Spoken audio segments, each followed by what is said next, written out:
Carbon and its compound, one of the most important chapter for the board examination. इसमें हम लोग बात करेंगे इंपॉर्टेंट टॉपिक, इंपॉर्टेंट रिएक्शन और इंपॉर्टेंट क्वेश्चन जो हर साल सीबीएसई पूछता है। 2014 से लेकर के 2023 तक जितने भी क्वेश्चन इंपॉर्टेंट है वो इंपॉर्टेंट टॉपिक हैं, मैंने सारे लगा दिए गए हैं। पढ़ करके जाइए, गारंटी लेता हूं 100% इन्हीं में से क्वेश्चन आएगा, इन्हीं टॉपिक से क्वेश्चन आने वाला है आपके लिए। तो चलिए वीडियो को शुरू करते हैं। Carbon the most important question students. PYQs, previous year की अगर बात कर ली जाए, प्रीवियस ईयर की पीवाईक्यूज देखिए 5 क्वेश्चन है, लेकिन उन क्वेश्चंस के 5 अलग अलग तरीके से सीबीएसई ने इन क्वेश्चंस को पूछा है। Why the carbon always forms the covalent bond, what are the reasons of carbon to make the covalent compound, why the carbon always shares electron, why it is difficult for carbon to lose or gain electrons, carbon always forms covalent compound, justify. ये 5 तरीके हैं और 5 तरीके, इन सब का answer एक होता है। बच्चे बड़ा कंफ्यूज हो जाते हैं। 1 2 3 4 5 क्वेश्चंस हैं आपके लिए और ये पांचों क्वेश्चंस आपके अलग अलग तरीके से पूछता है सीबीएसई, लेकिन आंसर आपका एक ही रहता है। वो क्या है? वो ये है, बॉन्डिंग इन कार्बन। ये हमारा टॉपिक है, ठीक है। हमेशा कोवेलेंट बॉन्ड बनाता है। कोवेलेंट बॉन्ड कौन से होते हैं बच्चों? वो बॉन्ड जो इलेक्ट्रॉन के शेयर करने पर बनते हैं, ठीक है। The bond found by the mutual sharing of electron pairs between the 2 atoms in a molecule is known as covalent bond, ठीक है। ये पहला पॉइंट हुआ कि कोवेलेंट बॉन्ड बनाता है भैया। इसकी इलेक्ट्रॉनिक कॉन्फ़िगरेशन जो है आपके कार्बन की है 2,4 K एंड L। तो L शेल में कितने इलेक्ट्रॉन है? इसके 4 इलेक्ट्रॉन है। तो इसकी वैलेंसी कितनी होगी? इसकी वैलेंसी होगी 4, यानी कार्बन क्या होता है आपका? टेट्रावैलेंट होता है। In this case, the carbon it has a 4 electrons in its outermost shell and needs gain or lose 4 electrons to attain the noble gas electronic configuration। या तो ये 4 रिलीज कर दे या 4 गेन कर ले, ताकि इसके पास में 8 इलेक्ट्रॉन इसके लास्ट शेल में हो जाए, ठीक है। तो इसके लिए क्या करता है? It could gain 4 electrons forming the C-4 anion। अगर C anion बनाएगा, but it would be difficult for the nucleus with the 6 proton to hold the 10 electrons. ये बात आपको लिखनी है, ये बात आपको बतानी पड़ेगी, ठीक है।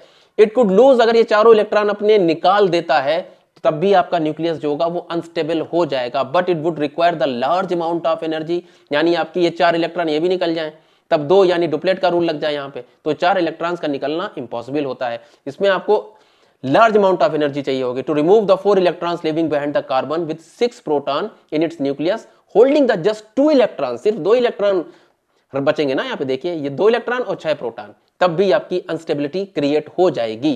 To overcome this problem, carbon always shares its valence electron with the carbon atom of the other element. ये है उन 5 क्वेश्चन का आंसर कि हाँ भाई बॉन्डिंग इन कार्बन आपको बतानी है, ठीक है। वो हमेशा कोवेलेंट बॉन्ड क्यों बनाता है, वो हमेशा शेयर क्यों करता है, कार्बन इतने ज्यादा कंपाउंड क्यों बना लेता है, ठीक है। वो हमेशा शेयर करता है तो कोवेलेंट कंपाउंड बनाता है। तो इस लिहाज से 5 मिलियन कंपाउंड आपका अकेला कार्बन बनाता है। पीवाईक्यूज दूसरा है आपका बच्चों, इंपॉर्टेंट टॉपिक था पिछला वाला। What is the versatile nature of carbon, what are the unique property of carbon shows in chemical reaction, why the carbon makes millions of compound, जिसकी अभी हमने बात करी है। How carbon reacts with so many element, mention the unique property shows by carbon. ये 4 question आपके, और चारों का आंसर एक ही रहता है, अलग अलग तरीका है, बस मैं ये बताने की कोशिश कर रहा हूं आपको। 2 factors notice in the case of carbon, NCERT की लाइन है, ठीक है। 2 चीजें आपकी नोट करी गई हैं कार्बन के केस में, एक होता है कैटिनेशन और दूसरा अभी बात करी थी टेट्रावैलेंसी। कैटिनेशन की प्रॉपर्टी बड़ा यूनिक होती है। कार्बन हमेशा carbon to carbon double bond and carbon to carbon triple bond बना लेता है। ये चीज आपको बेटा लिखनी है एग्जाम में, इसके नंबर होते हैं आधे, ठीक है। कार्बन पहला तो यही नंबर मिल जाता है आपको, जैसे कैटिनेशन लिखा बच्चे ने कट से एकदम से आधा नंबर दे दिया जाता है कि हाँ कैटिनेशन हो गया था। Carbon has unique ability to form the bond with the other of carbon atom give rise the large molecule, this property is called catenation property, है ना। लगातार लंबी चेन बनती चली जाएगी। the carbon carbon bond is very strong hence stable, very strong and stable, this gives the large number of compound with many carbon atom linked to the other। जितने भी carbon carbon atom हैं या बनते चले जा रहे हैं उनके बीच की जो लिंकिंग है वो बड़ी स्ट्रांग होती है कोवेलेंट के जरिए, ठीक है। वहां पे पूरी तरीके से इलेक्ट्रॉन शेयर होते हैं, they are stable, completely stable, है ना। और फिर आता है टेट्रावैलेंसी। टेट्रावैलेंसी अगर देखी जाए तो कार्बन की वैलेंसी 4 होती है, और एक और खासियत ये होती है कि कार्बन अपनी 4 वैलेंसी के जरिए अलग अलग एटम से जुड़ सकता है। यहाँ पे हाइड्रोजन से जुड़ा, वो यहाँ पे क्लोरीन से भी जुड़ जाएगा, है ना। तो ये एक प्रॉपर्टी सिर्फ कार्बन के पास में होती है। Since the carbon has valency 4 it is capable of bonding with 4 other atom of carbon और the atoms of other element, दूसरे भी एटम के साथ में जुड़ सकता है। तो ये वो इनके आंसर हुए जो पीछे आपके 4 क्वेश्चन थे। कैटिनेशन टेट्रावैलेंसी रट के जाइएगा। Why the carbon forms most stable compound? The carbon forms a bond with the most other elements are very strong, making this compound exceptionally stable. Give reason. ये सारे PYQs हैं. Answer इसका बनता है, देखिए कितना खूबसूरत आंसर है. बहुत ही कम बच्चों को ये चीज पता होगी आपके कि हाँ इसमें लिखना क्या होता है. One reason of the formation of strong bond by the carbon, its small atomic size. Yes, इसका एटॉमिक साइज जो होता है वो बहुत छोटा होता है, जिसकी वजह से जब ये इलेक्ट्रॉन शेयर करता है तो वहां पे जो होल्डिंग होती है ना इलेक्ट्रॉन की, वो बड़ी स्ट्रांग हो जाती है. Okay, this enable the nucleus to hold the shared pair of electron strongly. अच्छी तरीके से ये एटॉमिक साइज के जरिए, स्मॉल एटॉमिक साइज के जरिए ऐसा कर सकता है. Okay, what is meant by the isomers. तो कार्बन की इतनी बात होगी, कार्बन का क्लियर हो गया फंडा. अब कार्बन से कुछ भी पूछा जाएगा आपको आता होगा. अब आते हैं आइसोमर्स. हर साल क्वेश्चन आता है, हर साल, एवरी ईयर. ठीक है, what is meant by the isomers. Draw the structure of the two isomers of butane. जिनके बन सकते हैं, जितने बन सकते हैं उतने बनाने हैं आपको. C4H10. आइसोमर्स क्या होते हैं? जिनका मॉलिक्यूलर फार्मूला तो सेम होता है लेकिन स्ट्रक्चर डिफरेंट हो जाता है. अब देख लीजिएगा यहीं पर से C4H10 होना चाहिए हमारे फार्मूले में. देखिए, एक तो N ब्यूटेन नॉर्मली बनता है CH3 CH2 CH2 CH3, ये नॉर्मल बन गया. ठीक है, 3 3 6, ठीक है, 6 और 4 10 हो गए, 10 हाइड्रोजन और 4 आपके हाइड्रोजन 1 2 3 एंड 4. आगे ब्यूटेन के आगे 2 मेथिल प्रोपेन बनेगा आपका 1 2 3 एंड 4, लेकिन मॉलिक्यूलर फार्मूला सेम हो जाएगा. 4 कार्बन है, यस, 1 2 3 4. 10 आपके हाइड्रोजन है तो हाँ है 3 और 3 6, ठीक है, और 9 और 1 10. हो गया बात. C4H10 हो गए आपके. ये हो गया आइसोमर्स. तो 2 पॉसिबल हैं इसके, 2 बन जाएंगे. Draw the structural formula of all possible isomers of the compound with the molecular formula of. अब देखिए, अब कठिन हुआ. ठीक है, अब कठिन हो गया. ठीक है, C3H6O हमेशा ऐसे ही मिलेंगे आपको. कार्बन कंपाउंड से कभी भी ओपन स्ट्रक्चर में नहीं आने वाला, कंडेंस में ही आएगा. C3H6O and also gives electron dot structure. ये क्वेश्चन बड़ा इंपॉर्टेंट है. ठीक है, ऐसे क्वेश्चन को जरा देख लीजिएगा. इलेक्ट्रॉन डॉट स्ट्रक्चर तो प्रोपेनल है भैया, C3H6O. ठीक है, 1 2 3 4 5 एंड 6 और CO ये बना जाकर के एक आपका बोल गया. ये देखिए ऑक्सीजन लगा हुआ है. तो प्रोपेनल एंड द प्रोपेनोन. ठीक है, इनमें ज्यादा फर्क आएगा नहीं क्योंकि इनका मॉलिक्यूलर जो फार्मूला होता है प्रोपेनल का, यानी आपके एल्डिहाइड का और कीटोन का मॉलिक्यूलर फार्मूला होता है वो सेम होता है. ठीक है, तो पॉसिबल है प्रोपेनल बना और ये प्रोपेनोन भी बन गया. काउंट कर लीजिए 1 2 3 4 5 6 बन गया 6, और CO एक ऑक्सीजन है, 3 C है और 6 आपके हाइड्रोजन है. ये भी पॉसिबल है, ये भी पॉसिबल है. ओके, अब इनका इलेक्ट्रॉन डॉट स्ट्रक्चर देख लीजिए बच्चों. हाइड्रोजन हाइड्रोजन से एक शेयर हुआ, कार्बन कार्बन ने अपना एक एक इलेक्ट्रॉन शेयर करके रखा हुआ है. देखिए, तो 1 2 3 4 5 6 7 8 8 तो कार्बन के पास में हो गए और 2 2 इनके लोगों के पास में हो गए. इसी तरीके से अब लेकिन यहां पे बात करिएगा, डबल बॉन्ड के साथ में लगा हुआ है. ठीक है, ये देखिए कार्बन, यहां पे एक चीज और होनी चाहिए बच्चों. यहां पे 2 बॉन्ड ये शेयर करेगा, यानी 4 डबल बॉन्ड के साथ लगा हुआ है. नोट कर लीजिएगा. ठीक है, जैसे कि ये लगा हुआ है, ये 4 हैं. इसमें थोड़ी सी मिस्टेक है लेकिन फिर भी आपको पता होना चाहिए, जब भी डबल बॉन्ड लगा होगा तो वहां पे कितने इलेक्ट्रॉन शेयर हो रहे होंगे? 4 इलेक्ट्रॉन शेयर हो रहे होते हैं. जब ट्रिपल बॉन्ड लगा होता है तो याद रख लीजिएगा वहां पे 6 इलेक्ट्रॉन शेयर हो रहे होते हैं, 3 इधर के 3 इधर के. ठीक है, तो 4 ये हो गए. देखिए सही है. ओके, तो इस तरीके से आपको और हमेशा गोल वाला ही इलेक्ट्रॉन डॉट स्ट्रक्चर बनाना है. आपको गलती मत करना, नंबर चले जाएंगे. मैं पहले बता दे रहा हूं, मैं जब कॉपी चेक करता हूं इसमें से बच्चों ने अगर ऐसा नहीं बनाया होता है तो गड़बड़ हो जाती है. Draw the structure of isomers of pentane C5H12 and hexane के. तो पेंटेन के कितने पॉसिबल हैं? 1 2 एंड 3 पॉसिबल हैं.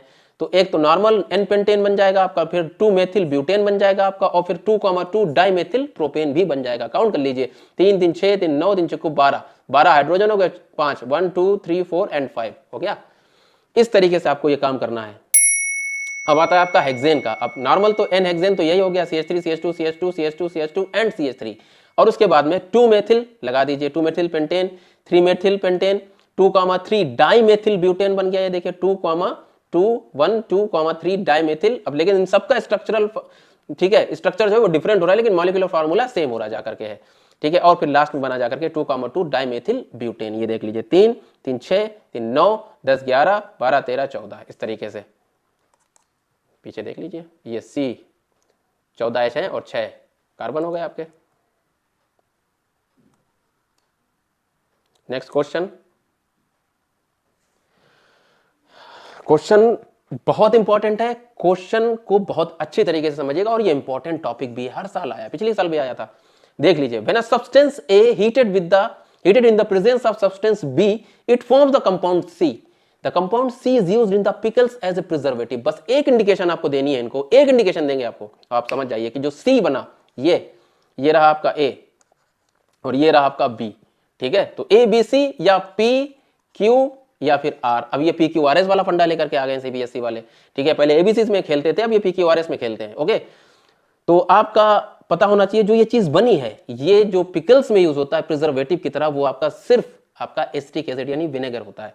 तो याद रखिए बना किससे, तो आपको तुरंत दिमाग में आ जाना चाहिए कि हाँ अगर सब्सटेंस ए है तो बी है। ऑक्सीडेशन हो रहा है अल्कोहल का, यहाँ पे क्या हो रहा है, ऑक्सीडेशन हो रहा है, अल्कोहल का oxidation.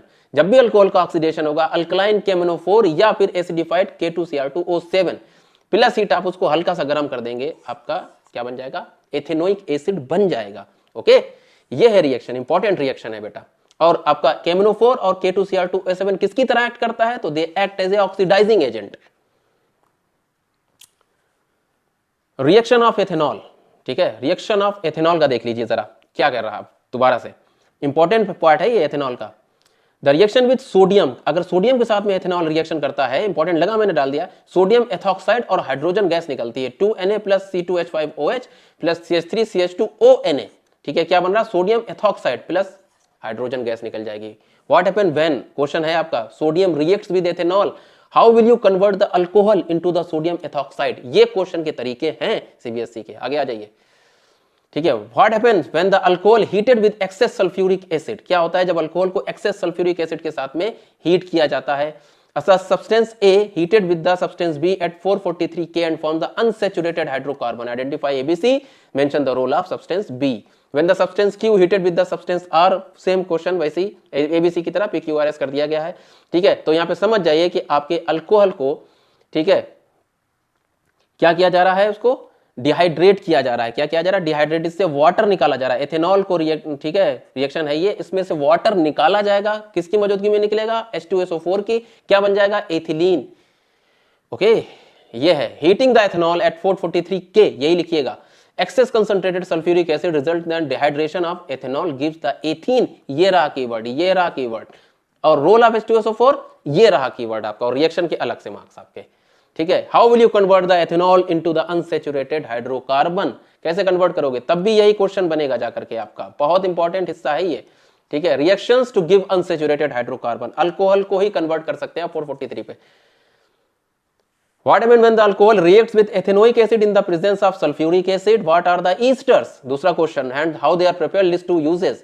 The substance P and Q heated with the substance R form the substance S. The substance S is used in perfume. यहीं पर से दिमाग में आ जाना चाहिए कि परफ्यूम में जो यूज हो रहा है वो ईस्टर होगा। Identify PQRS and so on. Write the chemical reaction involved. ये तरीके हैं इनके, कहीं कुछ भी चेंज नहीं होने वाला, यही तरीके से आने वाला है क्वेश्चन पेपर।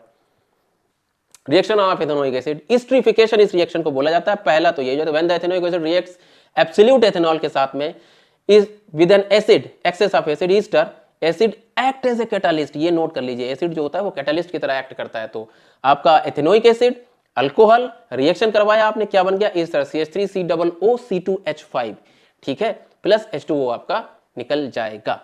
ईस्टर्स कैसे होते हैं, स्वीट स्मेलिंग सब्सटेंसेस होते हैं, they are used in making perfume and they are used as a flavouring agent. दो पॉइंट आपके क्लियर हो गए एथेनोइक एसिड वाले से। ये एस्टरिफिकेशन आना ही आना होता है, एक्टिविटी से पूछे कैसे भी पूछे। When the substance PQ with substance R forms the substance S, the substance S is used in perfume and Q also used in cough syrups में यूज होता है। तो आप समझ जाइएगा कि जो Q है वो आपका अल्कोहल हो गया है, ठीक है, PQRS, तो P तो ये हो गया आपका, Q ये हो गया, ठीक है, और R जो हो गया वो सल्फ्यूरिक एसिड हो गया आपका, ठीक है, और बना के आपका ईस्टर बन जाएगा बच्चों। ये वो एक तरीका और है क्वेश्चन पूछने का। व्हाट इज सपोनिफिकेशन, हमेशा आने वाला है, सोप्स एंड डिटर्जेंट से एक क्वेश्चन पक्का आता है। Saponification, what happen when the sodium hydroxide reacts with the Easter, या स्वीट स्मेलिंग कंपाउंड भी कर देते हैं कभी कभी, ईस्टर नहीं लिखते हैं। तो आंसर क्या रहेगा, या डायरेक्टली पूछेंगे do the hydrolysis of Easter, hydrolysis कर दीजिए ईस्टर की, ठीक है। व्हेन द सोडियम हाइड्रोक्साइड जब आपका रिएक्ट करता है with an ester, it forms the alcohol and sodium salt of carboxylic acid, sodium ethanoate या सोडियम एसीटेट बनता है, CH3COONA, CH3COOC2H5, ये तो ईस्टर हो गया अपना, एथिल एसीटेट या एथिल एथोनेट इसको बोलते हैं, plus NaOH, CH3COONA plus C2H5OH, ठीक है। How can you convert the Easter into the alcohol, ये भी क्वेश्चन रहता है कि अल्कोहल में कैसे उसको, how will you get the alcohol from the Easter, तो आपका हाइड्रोलिसिस वहां पे होगी तब जाकर के काम बनता है। तो NaOH के साथ में रिएक्शन रहती है बच्चों। ओके, बहुत इंपॉर्टेंट है, रट के जाइएगा। इलेक्ट्रॉन डॉट स्ट्रक्चर आ गया दोबारा से एथीन का, a mixture of ethene and oxygen is burnt for welding. ठीक है, in your opinion why can not be use the mixture of ethene and air for this purpose. सन 2016 में ये question important था और पूछा भी गया था इसके जैसा क्वेश्चन। तो जाहिर सी बात है, अब देखिए एथीन की इन्होंने एथीन की बात करी ना, इथाइन की, तो C ट्रिपल बॉन्ड CH ये बन गया आपका। तो 3 बॉन्ड बने और 6, हमने बोला था ना कि 6 यहाँ पे होंगे, 1 2 3 4 5 6, और ये आपका इलेक्ट्रॉन डॉट स्ट्रक्चर ऐसे ही बनेगा। 6 देखिए, एक इसने यहाँ शेयर किया, 3 यहाँ शेयर कर दिया इसने, तो यहाँ पे हो गए 1 2 3 6 तो यहाँ हो गए और 2 ये हो गए, दोनों के दोनों स्टेबल हो गए। 6 2 8 6 2 8, इसके पास में 2 2 हैं। Ethene and oxygen will produce lot of heat on combustion and needed for welding, whereas the ethane and air will not produce enough heat। इतनी enough heat नहीं प्रोड्यूस होती है, लेकिन आपकी, ठीक है, needed for the welding purpose, यही मसला होता है बस। एयर के साथ में इतना नहीं होता, ऑक्सीजन देनी होगी आपको। What are the soaps and detergent? Which one is better and why? इसमें से कौन सा बेहतर है और क्यों है? सोप्स क्या होते हैं, डिटर्जेंट क्या होते हैं, हमेशा क्वेश्चन रहता है, इससे याद रखिए जाइएगा। ठीक है, सोप्स एंड द सोडियम और the potassium salt of fatty acid के होते हैं। पहला पॉइंट तो ये होता है, CH3COONA एक नॉर्मल सा हमारा एक सोप होता है। आयनिक एंड होता है, हाइड्रोफिलिक एंड होता है आपका, है ना। सोडियम का आंसर, सोडियम इधर लगा होगा तो ये आपका हाइड्रो आयनिक एंड ये रहा आपका, और आपका हाइड्रोफोबिक एंड कार्बन की चेन आपकी ये रही। इस तरीके से सोप का स्ट्रक्चर रहता है कुछ, just like the sperm like. Water, carbon chain hydrophobic, interact with the oil and grease, वही वाला हिस्सा जो होता है कार्बन वाला, वही ऑयल एंड ग्रीस के अंदर धस जाता है और उसे पकड़ करके खींच लेता है। डिटर्जेंट जो होते हैं वो आपको ये याद करना है, ये कीवर्ड है इसका, सल्फोनिक एसिड्स। क्या होते हैं, सल्फोनिक एसिड्स हैं।